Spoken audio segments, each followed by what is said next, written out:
I'm always talking when I'm on mute. Good afternoon, Blue Devils. I'm Dr. Courtney. We are really excited to be with you today to provide you some summer updates and answer your questions about the COVID vaccine, the Delta variant, and all that good stuff. So before we get started, I'll have everyone to introduce themselves, and then we're going to jump in first with Dr. Abair, who will give us updates. So we'll start our introductions with Dr. Bullard. Good afternoon, everybody. Dr. Bullard, for those of you all who don't know me, I serve here as Vice President for Student Success. We will update you as much as we can around all the things going on in student success. But I'm really looking forward to chatting with you all today. Thank you, Ms. Lewis. Greetings, Blue Devils. I'm Latoya Lewis. I am the Director of Residence Life and Education, and I'm glad that you guys are here with us today. Awesome. The newest member of our team, Mr. Simmons, Mr. J.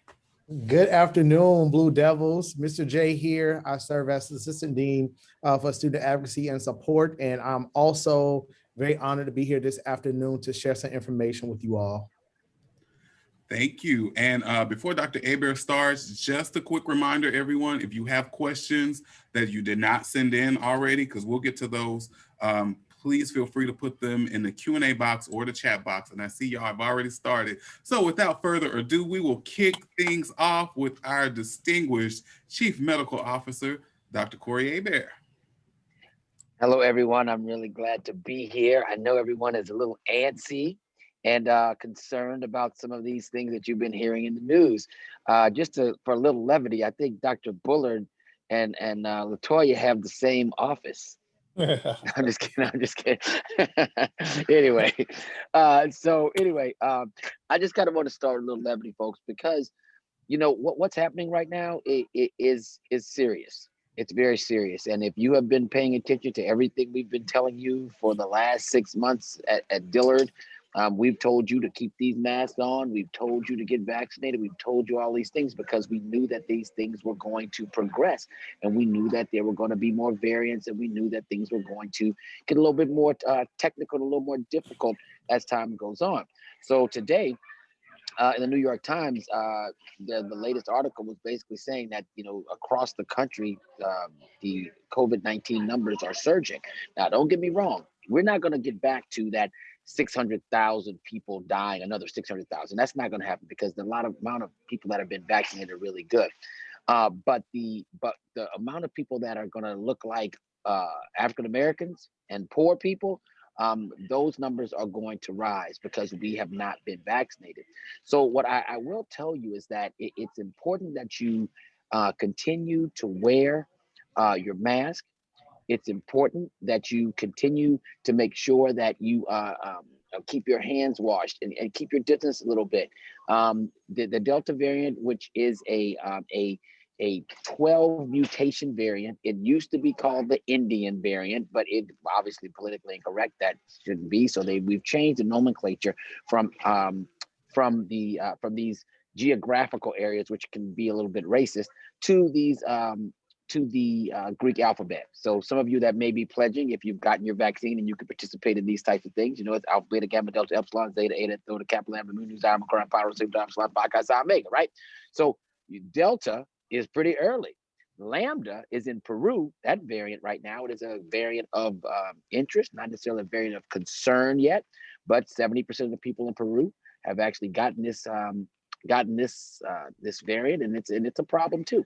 So we're going to have these things going on. And I want you to think about this as a community, because the reason why, first of all, the only people really statistically that are dying from COVID-19 now are people that have not been vaccinated. So your choice is, you know, get vaccinated or perish. That's kind of where it is. Get vaccinated or get COVID-19. That's where you are right now. And so we, as a community, want everyone to get vaccinated. We know that it's a requirement for you, but we want you not to feel like it's a punitive thing. We want you to understand that we are trying to protect you.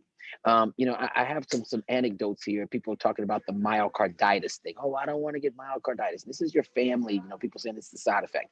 You're more prone to get myocarditis from just walking around in the United States than from getting it from the vaccine. Remember that, okay? When you hear these things statistically, it's these things are made to kind of get you upset and get you nervous, because that's what news does. But being Chief Medical Officer at Dillard, I'm also the Chief Medical Editor of the national Black News channel, which is in 70 million households, and also the news that you'll be watching in New Orleans, which is WDSU, the NBC affiliate. So I do this on television. I'm the principal investigator on all the clinical trials for all of the monoclonal antibodies and all 3 vaccines that are licensed. So what I'm telling you is that you are getting things from the horse's mouth, not the horse's rear end, as we are talking about this stuff, right? So we know that we're going to probably, we're going to have a lot of questions. We understand that, but I want you to tell your parents they need to get vaccinated. These are the kind of things I want you to, when people say they don't want to get vaccinated, there are 3 little things I want you to know. First of all, people will go out and buy weed from a criminal and smoke it. Buy weed from a criminal and smoke it. And you could take 1 toke off of 1 blunt and die. But you will do that, but won't get a vaccine that is licensed by the FDA. Second thing, you take all kind of medicines. You don't know if they've been licensed by the FDA, all kind of supplements. You take ibuprofen every day, sometimes popping like Tic Tacs when you have a headache. But that medicine, if you take it, every time you take it, you could get something called Stevens-Johnson syndrome and die. And you don't know that though, because you really weren't watching Facebook to try to figure out all that kind of stuff back in the day, right? So I just want you to understand that that the things that are having some issues now, where people are starting to freak out about all this, the way you protect yourself is to get vaccinated, keep your hands washed, keep your mask on as necessary, and then we'll go from there. Now, I know, Dr. Bullard, you want to move this along so people can ask a lot of questions. So I'm going to go ahead and step off unless somebody has something you want me to say before we start opening up the questions, or however y'all want to do it. And we're happy that you're coming, and it's going to be all right. We just have to do what we need to do. Absolutely. Thank you so much, Dr. Hebert. If you all have any questions for Dr. Hebert, go ahead and drop them in the Q&A box. We don't see any right now, but if you do, okay, we got one that's coming through that I'll ask in just a second. If you do have a question for Dr. Hebert and we don't get to it today, feel free to email it to us and we'll be sure to get you an answer. All right, Dr. Hebert, can you see the question or you want me to read it? Yeah, go ahead. All right, so FDA advised this vaccine but has not required it. It's in testing stages, so how can Dillard force one to get this vaccine without FDA required? And it's basically a simple recommendation right now. Okay, so when you start asking questions like that, with all due respect, you need to make sure that you have your nomenclature right, okay? So the FDA doesn't require any vaccine, so that's not the right way to say it. The FDA has given emergency use authorization for this vaccine and has not given it full approval yet, okay? But this is the way I want you to really understand what I'm saying. The meningitis vaccine that you take right now, the meningitis vaccine was also an emergency use authorization protocol that we required here at Dillard. And I was the principal investigator on that vaccine too, meningitis type B, because what we saw in the United States is that people were dying of meningitis type B, but you were only getting the vaccine for serotypes A, C, Y, W135, and that was Menactra or Menveo. You weren't getting Bexsero or Trumenba, and we saw that these were the things that were causing the problems. So what we're doing right now with this emergency use authorization is not new, and that's what people are so concerned about. You weren't involved in the emergency use authorization for meningitis B because it wasn't all over Facebook and Instagram, okay? So these are the things you have to really understand. None of this is new. So right now, it is under emergency use authorization. It is not fully approved, but that has nothing to do with why we are requiring it. What we're requiring it is because the FDA doesn't mandate anything. They give us guidelines for us to follow. And so what I ask of you, and this is where I want you to really think about it. What do you know that would make you think that when it would be appropriate? Meaning, 10,000 people get the vaccine and we look at them for a year, 900 people get it, we look at it for 5 years. Where do you get this information? Because that's what I want people to really think about.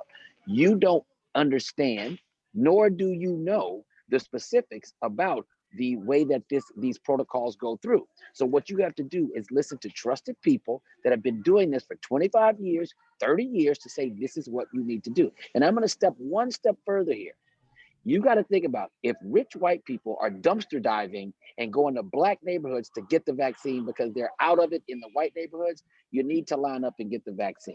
Because let me tell you something, it's not something that's just for black folks. So it's not some kind of conspiracy to kill black people, because if that was the case, 70% of white people in Vermont have the vaccine. 60% of white people across the country have the vaccine. And we're the only ones concerned about the vaccine at this point. And that is just irrational. So what I will say is that we care for you, and we have to protect you, and we have to protect the university. And that's why we're requiring the vaccine. Thank you, Dr. Abear. Looks like we don't have any more questions for you coming through right now. If you all do have questions, again, let us know and we'll get them to Dr. Abear and get you a direct response. Thank you so much for joining us today, Dr. Abear. You're welcome. You're welcome. Thank you. Absolutely. Next up, we want to introduce Mr. Simmons to give us a high-level overview of your new office and what you'll be doing and all that great stuff. Good afternoon again, Blue Devil Nation. I just want to take just a quick second to say thank you for all of your messages, kind of welcome me to the campus. I've been here for about 6 weeks now, so I'm still getting adjusted, but thank you for all those students who have kind of sent me some well wishes. One of the things that has happened over the past few months is the university has really tried to kind of ramp up its ability to kind of advocate for students, support students. And so we have created here in the division, the Center for Student Advocacy, Support, and Accountability. And just quickly, I just want to kind of talk about the 3 elements so you kind of have a general idea of where we are. So advocacy being when you having a particular issue or fight as a student on campus, this is a good starting place for you to come. And so when you are dealing with issues, maybe with a department or with a staff member or with a feature on campus, it is a good place to start should you have those problems. And so the support piece comes in when you are having a personal issue. And so it may be mental health, it may be food insecurity or a financial issue. We are the starting place for you to try to get that resource from here at the university or in the community. And last but not least, our accountability piece is probably the least favorite of my job, but it's talking about community standards. But it's crucial that we worry about not just ourselves, but how we're taking care of each other as a community. And we want to keep those standards uplifted here at the institution. And so if you are having any of those issues, whether it's dealing with the COVID-19 vaccination, whether it's dealing with another issue on campus, please come see me. I'm on campus each day. You know, you can write me. I'm at Simmons, SIMMONS @dillard.edu. I'll make sure you get that information here probably in the chat. But please, by all means, we're launching full steam ahead this fall, and we cannot wait to see you all here in the next few weeks.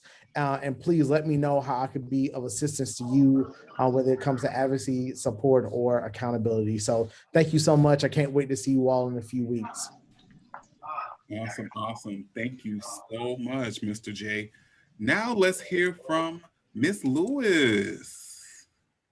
Hello, everybody. I know you guys are anxiously awaiting to come back to campus, and we have a lot of folks on campus right now who are getting the residence halls prepped for you. We've walked several rooms. We currently have a couple contractors going around to make sure that everything is 100% ready before you get here. A few updates I'd like to share. One, a quick reminder, move-in for our incoming students is August 11th.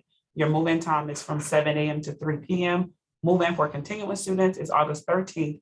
Your move-in time is 9 a.m. to 4 p.m. We will send you guys an email to sign up for your move-in time. That is a requirement for those of you who did this last year. You'll remember, you know, the process. You go online, sign up, arrive at your specific time, and you'll be granted 2 hours to move your things in. We will allow you to bring 2 or 3 individuals to help you move items into the residence hall. But since we have a lot of people that's showing up on one day, we do want you to get in, get settled, and kind of move out of the building so we have our other families that can move in as well. Assignments are on my DU. For those of you who may have not checked it. I did learn yesterday there's an issue. Some of you see a sign that says you're not assigned for the fall term. Please make sure when you log into MyDU, click on the residential life tab and then click on view your residence information. That link will allow you to see your name, your roommate's name, your room type, and your meal plan and some other information. Right now, we will focus on clearance for you guys. I know some of you have emailed about specific room types and changes. Those things are ongoing and being reviewed behind the scenes. At the moment, we are asking you to make sure you're checking your student bill to see that all of your charges are posted and that your awards are posted. That's critical for you because you will not be able to move in if you do not meet the clearance deadline. So please check that. And that's also available on MyDU under the student accounts tab. I think we have about 20 new applications that I received. Those will be reviewed and processed by close of business next Monday. So if you're waiting on an assignment and you applied recently, that assignment is forthcoming. We do have a new website that I've been working on with our webmaster on campus. So we want to centralize some information for you guys so you're not having to go through multiple pages to try to look for information. So that's going to be coming soon. We know that you are experiencing a delay in phone call and email responses. Do know, yes, we're short-staffed, but we do have a plan to work with some folks on our communication. So next week, you will receive an increase in emails from us, some things on social media. And we also have someone that will be answering those phone lines for you guys when you call to take your messages and get your questions answered.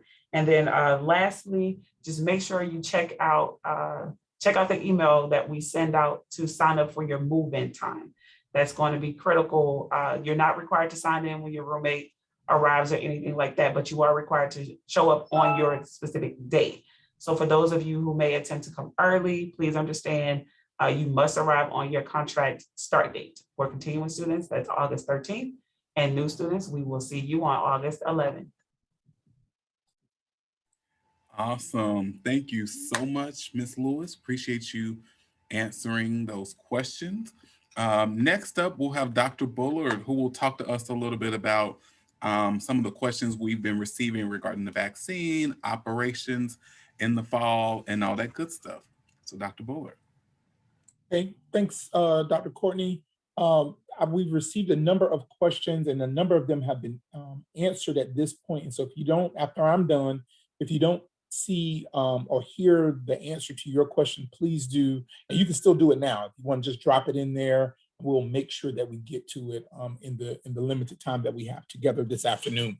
So, one of the questions folks have been asking is about the deadlines. And we just heard from Ms. Lewis, July 15th was the deadline to receive or to turn in your vaccination card. At this point, because we do know that folks are still kind of working to get this done, if you have turned it in and you have both of your dosages, or if you did J&J and you have one dose, if you turn that in, then in terms of the vaccine and your student health requirement around that, then you're good.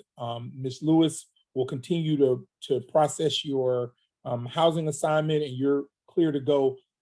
Any other requirements you'll be able to see in your MyDU or whatever the case is.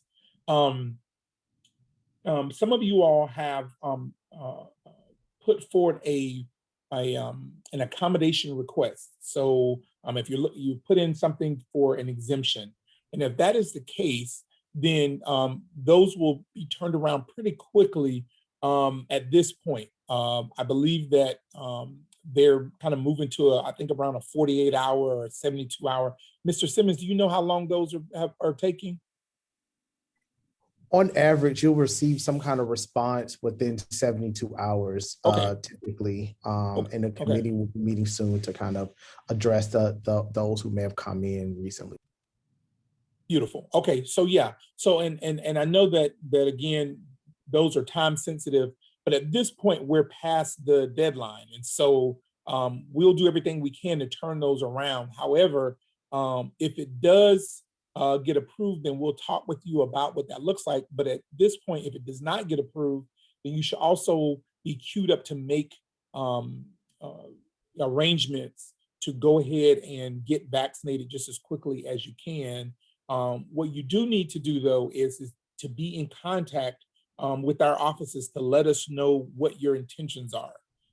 And that is something that is required. If we don't know that you're going to be vaccinated or that you don't have intentions to be vaccinated, then there's no reason for us to know that you are looking to be cleared or anything like that. And so we really do need a high level of communication around what this is. Now, when we sent the initial policy out and then we sent the follow-ups this summer, we did tell you that there would be some possibility that your housing assignment could be affected. Now, at this point, we have not done a purge or anything like that. That's why it is imperative that you go ahead and talk with us about what your intentions are, because at some point we will need to do that. And I expect that will happen sooner than later, that we'll need to go in, look and see who is vaccinated and see who is not vaccinated, and then move to make some adjustments to the housing roster. And so I would really hate for us to be in a situation where we would need to move you from a room so that we could, move somebody else in when you've been signed up for a while. And so we do need to know what your intentions are. So reach out to us just as soon as you can. I think Dr. Hebert, there's some questions in here about the vaccine and sort of the implications. I think Dr. Hebert did a wonderful job of sort of walking through what kinds of things are going on nationally. Here in the state, the cases are spiking. I was reading something today on CNN that said all but one state has seen a spike in cases. And so we do need to pay attention to that as we're moving forward. Someone asked, if we're living in SUNO, do we need to be vaccinated? And the answer is yes. SUNO is considered as a part of our housing conglomerate, for lack of a better term. And so we will ask that you are vaccinated if you're going to live in the SUNO housing. Someone asked, will I be notified if my roommate is not vaccinated? Will somebody let me know if that's the case? No, we won't notify you, because you will not be placed in a room with somebody who is not vaccinated. We just won't do that. And so there's no reason to even talk about the notification at this point, because we're not going to place you in a room with somebody who is not vaccinated. Even if, and because I'm already getting this question, even if folks ask and say, hey, well, my roommate is not vaccinated, but I am vaccinated, so I don't really care if they're not vaccinated, can we room together? The answer is no. We will not do that. We will not match you up with somebody, even if you guys are okay or have talked it through. We will no longer do that.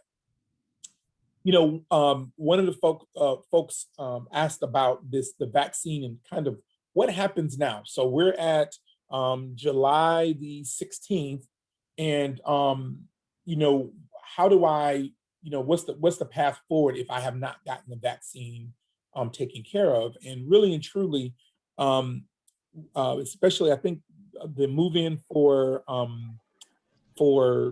returning students is the 13th, I believe. And is that right? Yes. August, that's correct. Yeah, so as August 13th. And so at this point, you are still within a window where you would still be able to, if you were to get the first vaccine today and you wanted to get the Moderna vaccine, say for instance, you're still in a window where you could get it done before the start of school. You'd have to do the one today and then do one in 3 weeks if you did the Pfizer, or do one today and do one in 4 weeks if you were doing the Moderna. The conversation is what happens in terms of your housing assignment. That's the place where you would probably have some level of difficulty. And that's why I'm saying, go ahead and get your first dose and then let us know your intentions, because that will let us know kind of how we need to play the thing.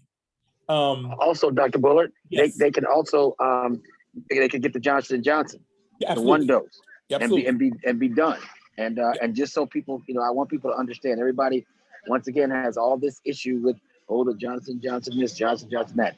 I got the Johnson Johnson vaccine. So what I'm telling you is that all the hubbub that you're hearing is all just hype, because when you start talking about the concept of the blood clots, you know, the blood clots in Johnson & Johnson, I just have to let you guys understand, if you take birth control pills, I don't mean birth control with the Johnson & Johnson vaccine, I mean just birth control pills, the odds of you getting a blood clot are 900 in 100,000, okay? The odds of you getting it if you smoke anything, marijuana or cigarettes, is still, the odds are almost 1,900 in 100,000.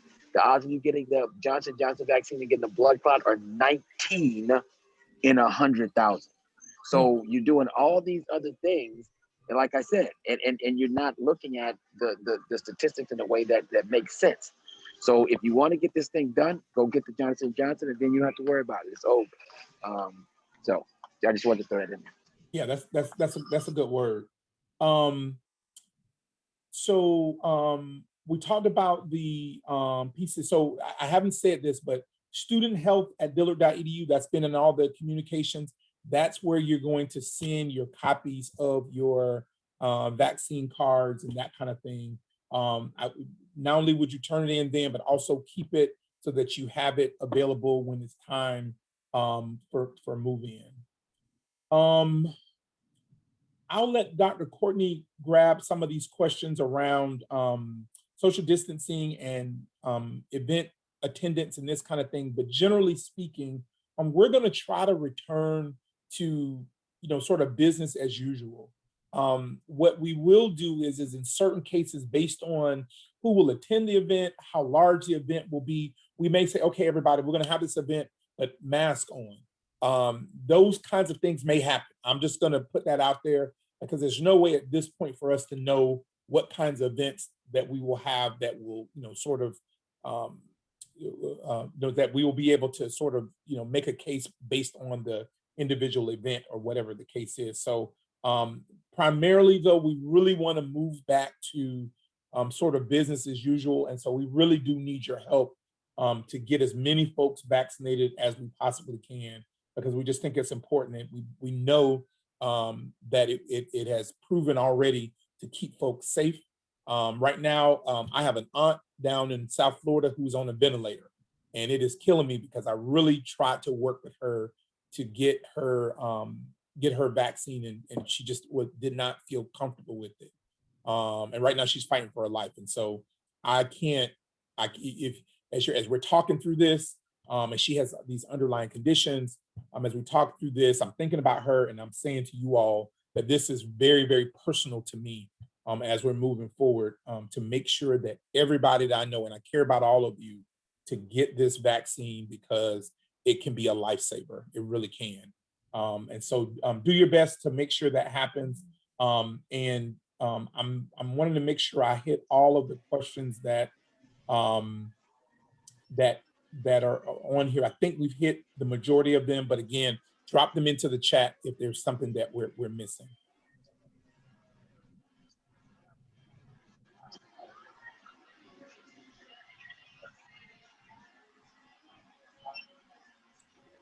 All right, you guys, we're looking at the chat, we're looking at the Q&A. We are not seeing a lot of questions come through, which is good. Hopefully that means we did a great job of answering your questions. A few people did send me some specific academic questions. So if that was you, because you sent them anonymously, reach out to your academic advisor. They'll be able to answer those questions about undergraduate research, about attire and all that stuff for SOAR and convocation and all those things. Or just reach out to me again at studentengagement@dillard.edu. Any other updates from our panelists today? Anybody else have anything to share? I just do, man. I just really want to reiterate what Dr. Bullard said. Folks, you guys are young, and I know you feel like this is something that you shouldn't have to do because you're not going to be somebody that's got a pre-existing illness and all that kind of stuff.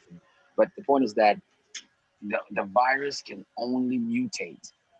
It can only mutate when it's infecting people. And so if you even say you get the virus, you don't even get sick, you are still allowing that virus to mutate and then cause another variants. So it's not just for, how can I put this? It's not just for you. It's for our culture. It's for Dr. Bullard's aunt. It's for your grandmother. It's for my older sister.